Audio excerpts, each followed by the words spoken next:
سوفلي بالقمح الكامل، اكيد الكلنا في رمضان ما يتعداش من غير ما نعملوا سوفلي. دونك حبيت نجربها بحاجه صحيه وبنينه وهشوشه وياسر فاوحه. باش ناخذ حليب دافي، نزيدو خميره خبز وشويه عسل ونخليهم يتفاعلوا 10 دقائق.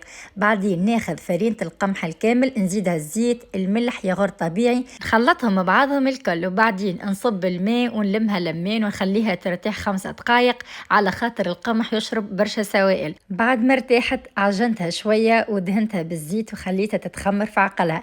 ديجا راهو القمح ما يجيش منفج كيما الفارينة، وديجا القمح راهو سوبل على الاخر باش يطوعكم في الحلين وفي الخدمة وفي كل شيء بخلاف البنة متاعو. قسمت العجينة وبعدين حليتها بالقلقال ودهنت البلان دو ترافاي بشوية فرينة القمح، ماذا بيكم ليبيسور يكون جويد، وشكلت كعبات السوفلي.